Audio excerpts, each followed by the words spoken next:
शादी के बाद बेटी की मदद करना सही या गलत? मम्मी, वहाँ तो प्रेशर कुकर भी खराब है। कई बार रिंग निकाल कर सेट करो, तब जाकर भाप निकलना बंद होती है। अच्छा, और हाँ, सीटी तो बजती ही नहीं। मटर छीलते हुए सुरेखा ने अपनी माँ से शिकायत की। तू पहली बार ससुराल से मायके आई है, चलो शाम को एक नया तुम्हारी पसंद का प्रेशर कुकर दिलवा देती हूँ। माँ स्नेहलता स्नेह से बोली। सुरेखा खुश हो गई। शाम हुई।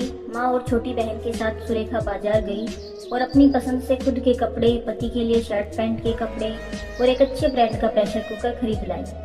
सुरेखा के पिता घनश्याम जी महू रेलवे स्टेशन पर तृतीय श्रेणी के कर्मचारी थे। उसका विवाह महू से लगभग 60 किलोमीटर दूर सनावत नगर में हुआ था। यातायात का साधन सुगम था। रेलवे के अलावा सड़क मार्ग से भी दोनों नगर जुड़े हुए थे। सुरेखा का पति अरविंद सनावद में ही एक सूत मिल में काम करता था। ससुर किसी को कोऑपरेटिव बैंक से रिटायर हो चुके थे। दोनों परिवार मध्यम वर्गीय था। धन की प्रचुरता नहीं थी, पर घर में अभाव भी नहीं था। सुरेखा के ताऊ सनावद रेलवे स्टेशन पर कार्यरत थे। उन्हीं के प्रयासों के कारण रिश्ते की बात चली थी और विवाह संपन्न हुआ था। अगले दिन सुरेखा पति के साथ ससुराल लौटी। दिल बलियों उछल रहा था। माँ से मिले उपहार उसे गौरवान्वित कर रहे थे। सास प्रेशर कुकर के डिब्बे को देखकर पूछ बैठी, ये क्यों खरीद लाई? हमने खरीदा नहीं मम्मी जी, मेरी मम्मी ने दिया है। कहते समय सुरेखा के स्वर में गर्व का भाव था। अनुभवी सास जैसे माजरा समझ गई हो, बोली, इसे अभी निकालना नहीं, अरविंद से कहकर कुकर सुधरवा दूंगी। अगर फिर भी कुकर से संतुष्टि नहीं मिले तभी नया कुकर निकालना। उसी समय प्रेशर कुकर को एक बर्तन दुकान पर भेजकर सुधरवा लिया गया।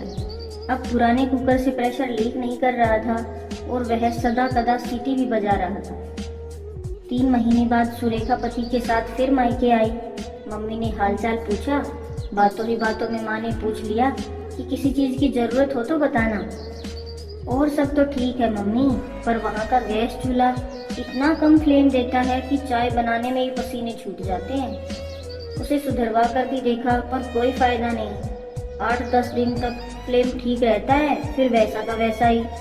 मम्मी, मिलिट्री कैंटीन से चूल्हा मिल सकता है तो दिलवा दो ना, कैंटीन में सस्ता मिल जाता है।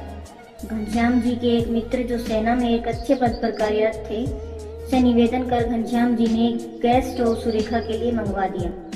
सुरेखा ने मूल्य चुकाना चाहा, पर घनश्याम जी ने मूल्य देने से मना कर दिया। समझना पापा की तरफ से गिफ्ट है, कहकर उन्होंने टाल दिया। इस बार फिर सुरेखा गर्व से मस्तक ऊंचा कर ससुराल पहुंची। सास ने दरवाजा खोला था।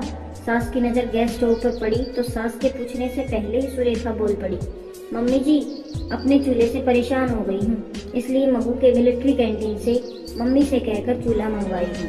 मैं पैसे दे रही थी, पर पापा ने देने नहीं दिया। इस बार सास कुछ नहीं बोली। शाम को काम से लौटने के बाद खुद अरविंद ने नया स्टोव किचन में लगाया। उस समय का खाना नए स्टोव पर बनाया गया। साथ ही आज नया प्रेशर कुकर जो टांड पर रखा था उतारा गया। फिर नए प्रेशर कुकर का उद्घाटन नए गैस स्टोव पर खीर बनाकर किया गया। बाद के दिनों में स्थिति ये थी कि सुरेखा जब भी मायके जाती थी, अपनी माँ के सामने शिकायतों का पिटारा खोल कर रख देती थी। जरा जरा सी कमियों भी बढ़ा चढ़ाकर बताती थी। माँ भी उन कमियों को रस ले लेकर सुनती थी, क्योंकि ये सब चीजें घरेलू उपयोग से संबंधित होती थी, ज्यादा महंगी भी नहीं होती थी। इसलिए माँ खुद बाजार से ला देती या फिर पिता से मंगवा देती थी। कैंची, मिक्सर ग्राइंडर, डिनर सेट जैसे कई चीजें वह माँ से सनावत लेकर आई। अब सास भी कुछ नहीं कहती थी। उन्हें भी लगता था कि कुछ ला ही रही है, देनी तो नहीं जा रही। संपन्न माँ बाप की बेटी है, माएँ बेटियों को उपहार देती ही हैं। उन्हीं दिनों अरविंद को एक सेकंड हैंड बाइक पसंद आ गई। कीमत लगभग 40,000 रुपए तक ठहराया गया। अरविंद के पास मात्र 20,000 रुपए थे। कुछ पापा से, कुछ दोस्तों से लेकर खरीद लूंगा सोचकर अरविंद ने बाइक के लिए 10,000 रुपए का बयाना दे दिया और 7 दिन के अंदर पूरी रकम देकर बाइक ले जाऊंगा का वादा कराया। घर आया तो पता चला कि पिता अधिकतम 8,000 रुपए की मदद कर सकते हैं। शेष 12,000 के लिए वह इधर उधर भटका। मित्रों से फरियाद किया, पर कहीं दाल नहीं गली। अंतिम विकल्प के तौर पर वह दानवीर ससुर को याद किया। अगले ही दिन नव दंपत्ति महू पहुंच गई। घनश्याम जी के सामने आने का प्रयोजन बताया गया तो अरविंद और सुरेखा दोनों का भ्रम टूटा। घनश्याम जी ने पैसे जुटा पाने में असमर्थता प्रकट की। बोले, 1,000-2,000 की व्यवस्था तो कर सकता हूँ, और 12,000 की व्यवस्था मेरे लिए मुश्किल होगी। सुरेखा का दिल उदास हो गया। वहीं अरविंद को बयानी में दिए 10,000 रुपये डूबते हुए नजर आए। बेटी दामाद आए थे, इसलिए उत्तम भोग का प्रबंध किया जाने लगा, पर अरविंद का मन ससुराल में नहीं लगा। इंदौर से होकर लौटता कहकर वह वहां से निकल गया। महू इंदौर से लगभग 25 किलोमीटर की दूरी थी। जल्दी लौटना कहकर सुरेखा ने उसे जाने दिया। दोपहर हो गई, फिर शाम ढल गई, पर अरविंद इंदौर से वापस नहीं लौटा था, जबकि पूर्व निर्धारित कार्यक्रम के मुताबिक उसी शाम उन्हें सनावद लौटना था। सुरेखा बार बार घड़ी देखती, उसका मन विचलित होने लगा। मन में तरह तरह के ख्याल उमड़ रहे थे। कोई अनहोनी न हो गई हो, सोचकर उसकी आंखों में आंसू निकल पड़े। बेटे के आगमन से माँ का उल्लासित मन अब मलिन होने लगा था। दिमाग में एक ही बात आई कि पैसे के कारण जमाई राजा नाराज तो नहीं हो गया है। बेटी को लेकर एक पीसीओ में पहुंची और अरविंद के पड़ोस के एक घर में, जहां पीएनटी टेलीफोन कनेक्शन लगा था, फोन लगाया गया। फोन सुनने अरविंद ही आया था। फोन पर अरविंद की आवाज सुनकर सुरेखा फपक उठी।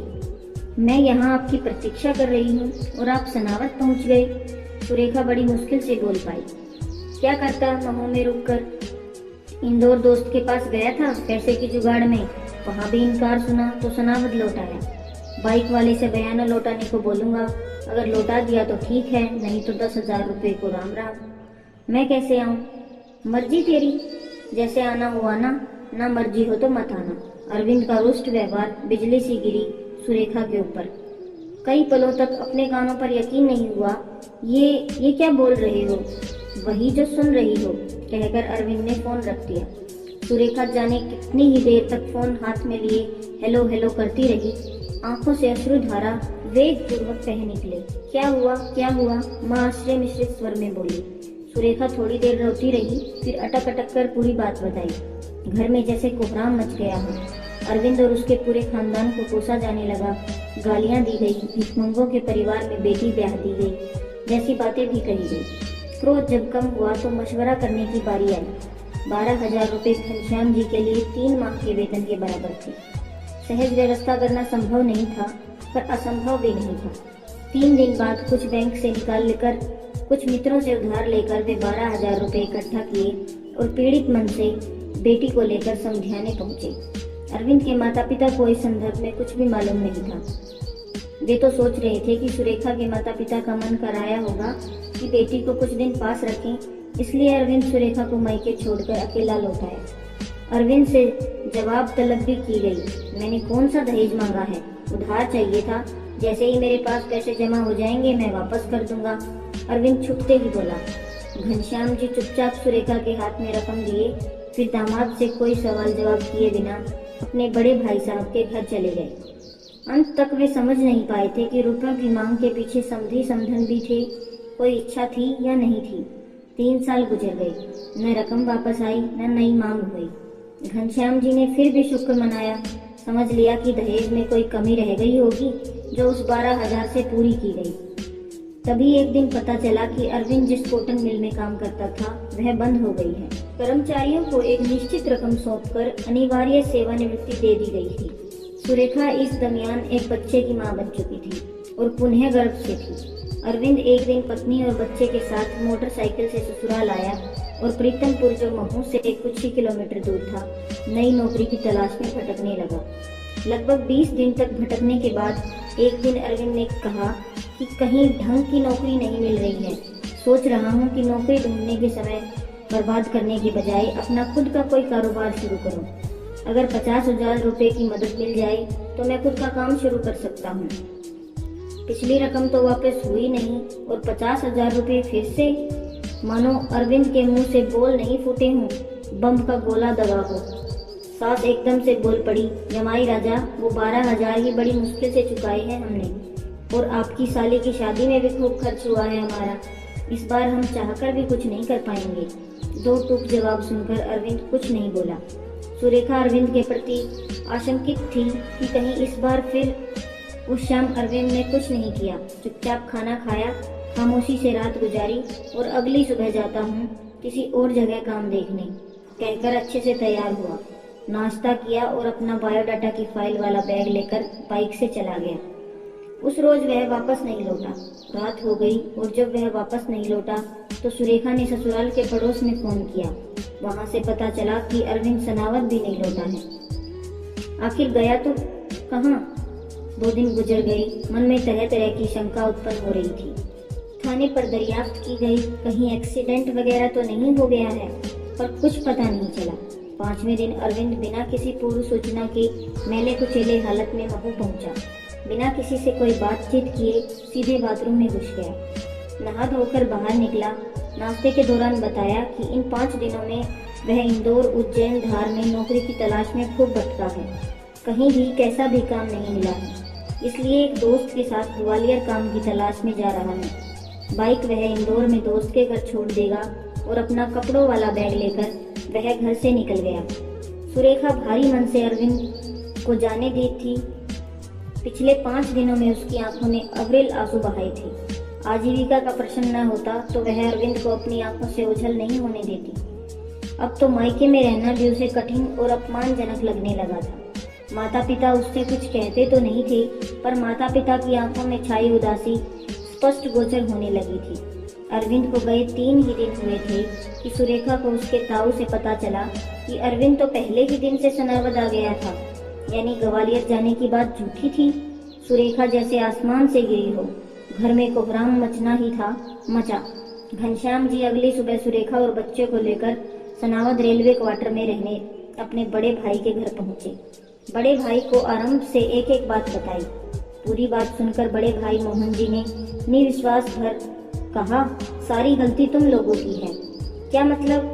तुम लोगों ने बच्ची की शादी करने के बाद भी उसके जीवन पर अपना नियंत्रण चाहा। ये तो नादान है, कम अकल ना समझ है। इसे घर गृहस्थी के बारे में क्या अनुभव?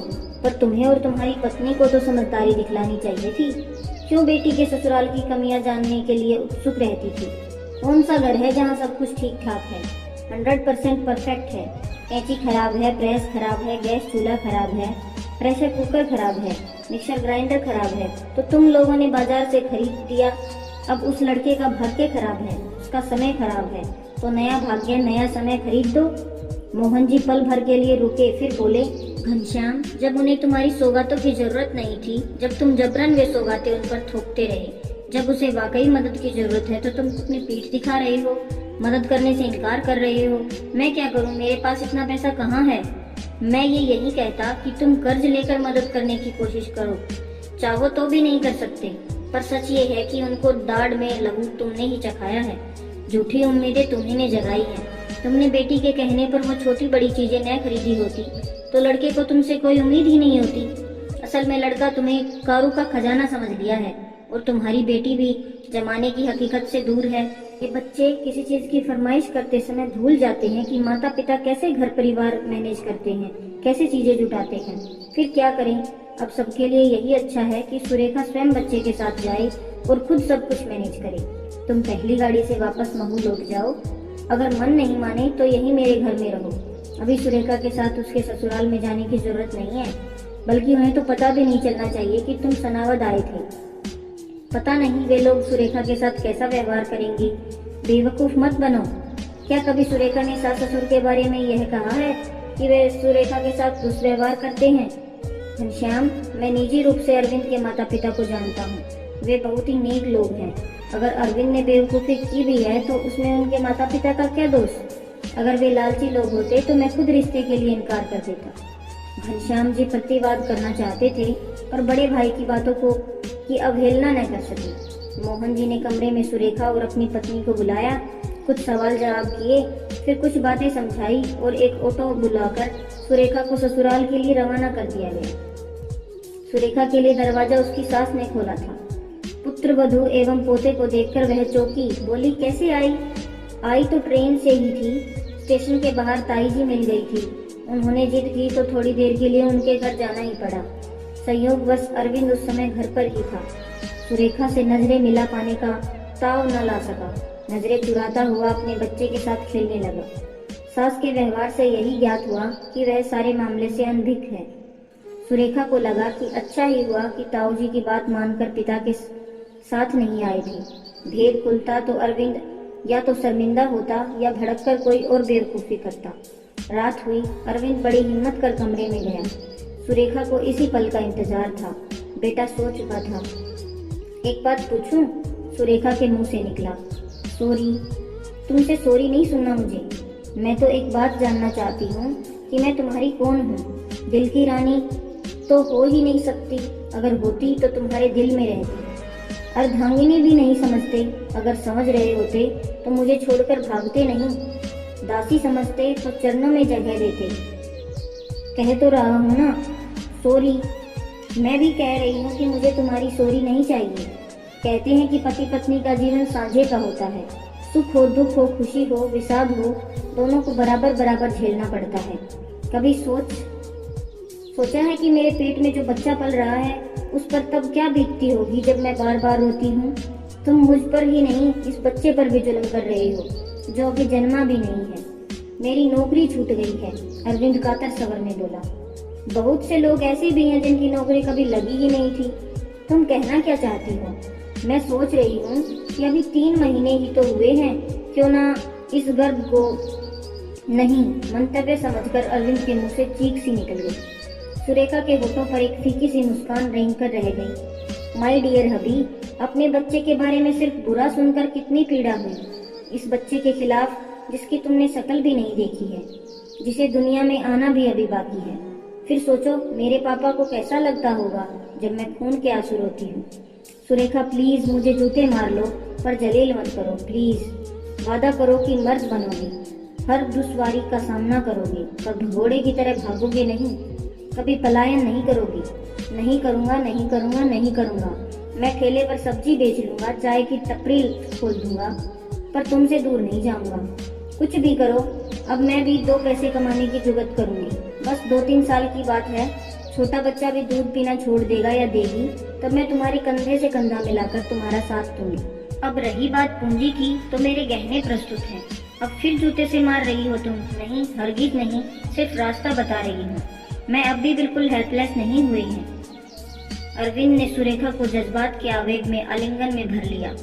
दोनों की आंखें आंसुओं से सराबोर थी। गर्भ में पल रहे अभिमन्यु का तो पता नहीं, पर उसका बड़ा भाई पलंग पर गहरी नींद सो रहा था। आपको हमारी ये कहानी कैसी लगी हमें कमेंट कर जरूर बताएं। कहानी पसंद आई हो तो वीडियो को लाइक करें और चैनल को सब्सक्राइब करें। Thanks for watching.